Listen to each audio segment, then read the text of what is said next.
కానీ ఇవాళ కాంగ్రెస్ పాలన ఎట్లయిపోయింది? బడా బడా స్కామ్లకు, సకల దరిద్రాలకు, దుర్మార్గాలకు, అరాచకాలకు కేంద్రంగా ఇవాళ తెలంగాణను కాంగ్రెస్ పార్టీ తయారు చేస్తూ ఉంది. రేవంత్ రెడ్డి గారి పాలన అవినీతితో కంపు కొడతా ఉంది. ఈరోజు అసలు కేబినెట్ సమావేశాలు దేనికోసం జరుగుతాయి? ప్రజలకు ఏదైనా మేలు చేసే విషయంలో, విధానపరమైన నిర్ణయాలు తీసుకునే విషయంలో, పేదల కష్టాలు తీర్చే విషయంలో, ఇచ్చిన గ్యారంటీలో ఎన్నికల హామీలు అమలు చేయడం కోసం కేబినెట్ మీటింగులు జరగాలి. కానీ ఈ ప్రభుత్వంలో కేబినెట్ మీటింగులు దేని మీద జరుగుతున్నాయి? వాటాల కోసం, కమిషన్ల కోసం ఇవాళ కేబినెట్ మీటింగులు జరుగుతూ ఉన్నాయి. పంపకాల్లో తేడా రావడంతో బయటకు వచ్చి ఒకరి మీద ఒకరు నిందలు వేసుకుంటా ఉన్నారు. అందుకే నేను గతంలో అన్నా, ఇది ఒక దండుపాలెం బ్యాచ్ లాగా తయారైందని కూడా గతంలో నేను కామెంట్ చేస్తే నా మీద విరుచుకుపడ్డారు. కానీ ఇలా అదే నిజమని తేలుతుంది కదా. మొన్నటి క్యాబినెట్ మీటింగ్లోనేమో ల్యాండ్ స్కామ్, నిన్నటి క్యాబినెట్ మీటింగ్లోనేమో పవర్ స్కామ్ జరుగుతున్నది. ఇంతే కదా. మొన్ననేమో 5 లక్షల కోట్లు దండుకునేటువంటి ల్యాండ్ స్కామ్ మీద జరిగింది.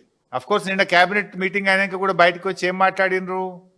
లేదా 5 లక్షలు కోట్లు దండుకునే స్కామ్ ఇది ఒక ముఖ్యమంత్రి రేవంత్ రెడ్డిదే కాదు, దీని వెనుక క్యాబినెట్ సబ్ కమిటీ ఉంది, మేము అందరం కలిసే చేస్తున్నామని చెప్పారా నిన్న?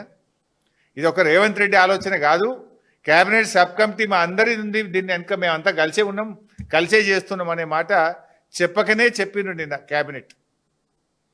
అధికారంలోకి వచ్చి 2 ఏళ్ళు అయింది. ఎప్పుడన్నా బీఆర్ఎస్ పార్టీ ప్రజల తరఫున పోరాడితే, విద్యార్థుల ఫీజు రియంబర్స్మెంట్ ఇవ్వమంటే, అవ్వాతాతలకు 4000 పింఛన్ ఎప్పుడు ఇస్తావంటే, అక్కా చెల్లెలకు మహాలక్ష్మి 2500 ఎప్పుడు ఇస్తావంటే, లేదు కాంగ్రెస్ పార్టీ చేసిన స్కాములు బయట పెడితే ఏమంటారు? ఓ ఎంక్వైరీ చేస్తాం, మీ మీద కమిషన్ వేస్తాం, మీ గవర్నమెంట్లో ఇట్లయింది అంటే 2 ఏళ్ళు అయిపోయినాక కూడా ఇంకా గవే సిగ్గులేని డొల్ల మాటలు మాట్లాడుతున్నారు. అంటే ఇవన్నీ కూడా డైవర్షన్ పాలిటిక్స్, డర్టీ పాలిటిక్స్. అరే మీ మీద స్పష్టంగా మేము ఆరోపణ చేసినాము, దానికి సమాధానం చెప్పండి.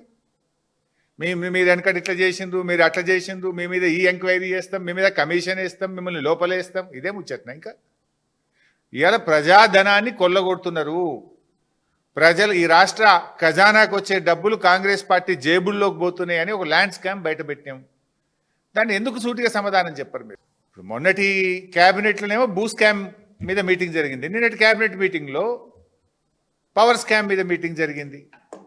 ఈ మంత్రివర్గము స్కామ్ల గురించి మాట్లాడుతుంది తప్ప స్కీమ్ల గురించి మాట్లాడతలేదు. మీ మంత్రివర్గం స్కీమ్ల గురించి ఆలోచిస్తలేదు, స్కామ్ల గురించి ఆలోచిస్తుంది.